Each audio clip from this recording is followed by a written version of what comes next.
Now, the father of a girl who went missing more than 40 years ago is travelling to Downing Street to hand back his army medals. He's protesting over the way authorities have handled his daughter's disappearance. Catrice Lee vanished on her second birthday near a British military base. This was in Germany in 1981. Our reporter Stuart Winkup has the story.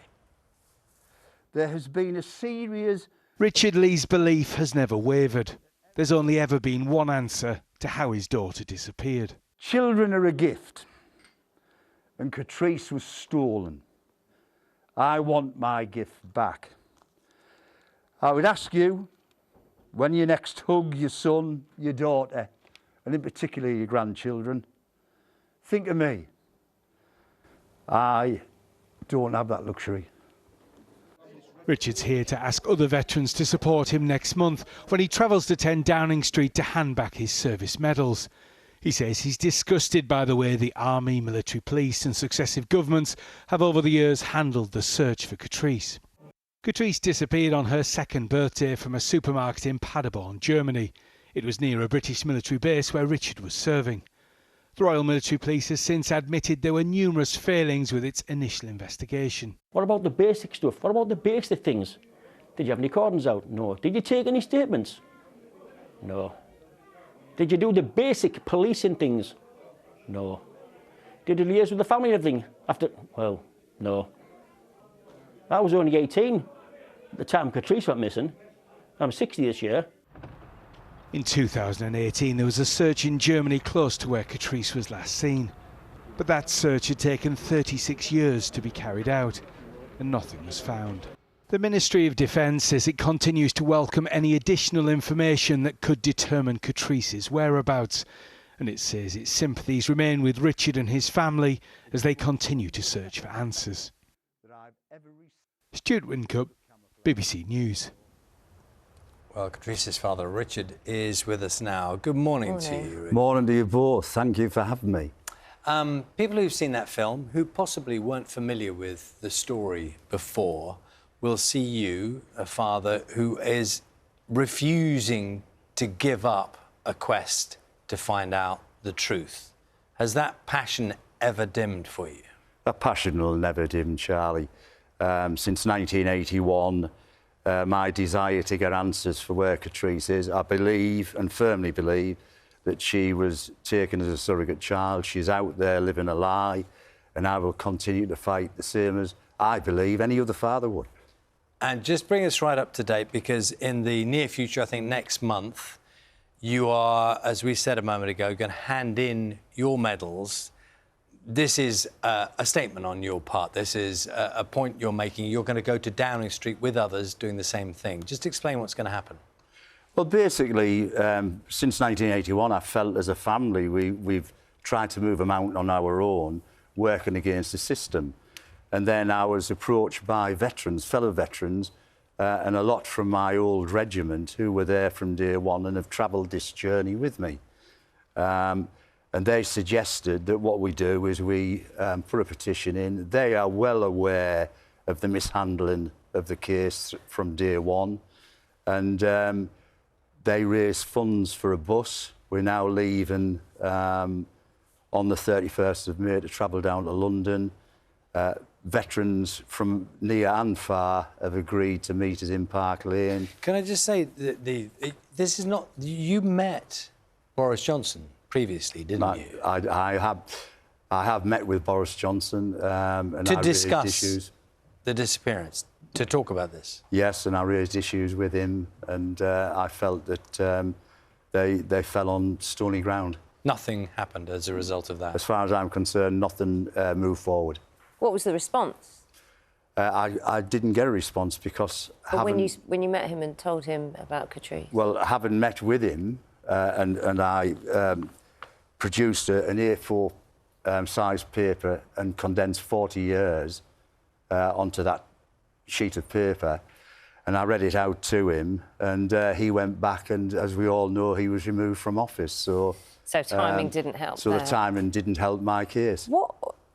What do you want? Because whatever the belief you have of where Catrice is now, finding her but getting back in touch with her is no guarantee. But it's the process, isn't it? The process of which was undertaken in trying to figure out what happened to her when she was just 2. Nagger, you're hitting the nail on the head, and why aren't people open and honest about that to me? As far as I'm concerned, since 1981, my daughter's case was failed. Originally, it was called Operation Lollipop, and that in itself was insensitive, and somebody then decided to call it Operation Butte. It then remained dormant. And then all of a sudden, they had police looking in on police, and they raised 40 issues, 40 recommendations. And in my personal opinion, what they did was they formulated Operation Butte Resurgence in 2012. And in 2012, they then spent the next 6 years taking statements that should have been taken 36 years earlier in 1981. It's the incompetence at the start of the investigation. Complete and utter incompetence. That you would like to kind of be aired or I think there should acknowledged? be, if I was an MP or somebody important, I feel sure that a red flag would have already been waved, and somebody would have said, why is this going on 36 years later? Statements that should have been taken. I mean, what do you want said?